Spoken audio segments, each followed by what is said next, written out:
მაშინ შეგვიძლია დავიწყოთ სხდომა, მოგესალმებით კოლეგებო. Quorumi არის და შეგვიძლია შევუდგეთ მუშაობას, სხდომას გახსნილ ვაცხადებ.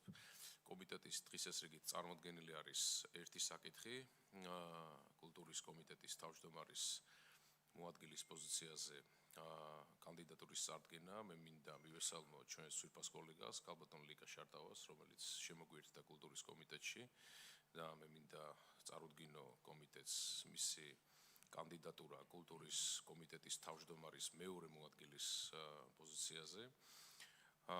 ჩვენ გქონდა კონსულტაციები ამ საკითხთან დაკავშირებით.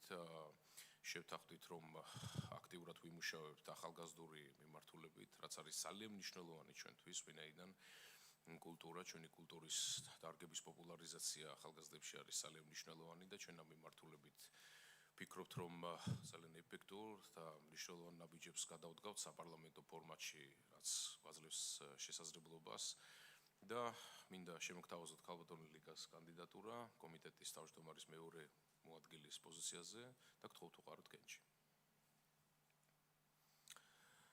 შესაბამისად, გადაწყვეტილება მიღებულია. მე მინდა მიულოცო ქალბატონ ლიკას ამ პოზიციაზე არჩევა, მინდა გისურვოთ გულწრფელად წარმატებები თქვენ საქმიანობაში. მე დარწმუნებული ვარ, რომ თქვენი ენერგია, თქვენი შემართება, ენთუზიაზმი ჩვენი კომიტეტის მუშაობას ძალიან წაადგება, ძალიან მნიშვნელოვანია. გისურვებთ წარმატებებს და თუ გაქვთ სურვილი. გავიღოთ ერთი შენიკით მე აქ.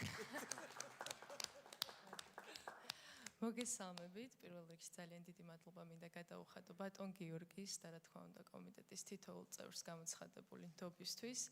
ასევე მინდა აღვნიშნო, რომ კომიტეტის ფარგლებში პირველად ვარ ჟიული შარტავას სახელობის დარბაზში და ესეც ძალიან ემოციურია ჩემთვის.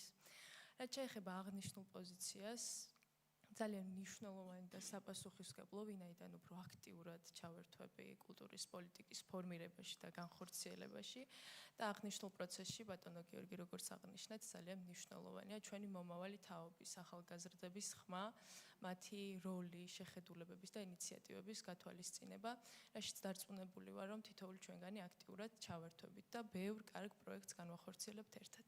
დიდი მადლობა. მადლობა. აქვე სანამ კომიტეტის სხდომას დახურულად გამოვაცხადებ, მე მინდა ორი სიტყვით მოგახსენოთ მაისის თვეში ჩვენი გეგმების თაობაზე. მოგეხსენებათ აპრილის თვე გარკვეულ მიზეზთა გამო ჩვენ ვერ მოახერხეთ დაგეგმილი კომიტეტების ჩატარება.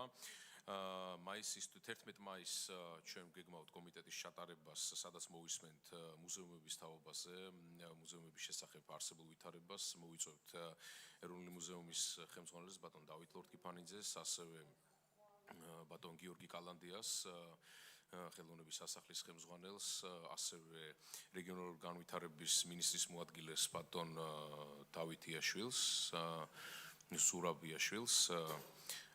თუ გვაქვს სურვილი, რომ ჩვენ მოვიწვიოთ კიდევ ამ თემასთან დაკავშირებით რომელიმე ინსტიტუციის ხელმძღვანელი მზადვარო თქვენი შემოგონლობა განვიხილოთ და დამატებით მოვიწვიოთ სტუმრები ამ თემასთან დაკავშირებით. ჩვენ განვიხილავთ მუზეუმების შესახებ არსებულ ვითარებას, როგორც კულტურის სამინისტროს სისტემაში შემავალი მუზეუმებისა, ასევე მუნიციპალიტეტების დაქვემდებარებაში არსებული სახმუზეუმების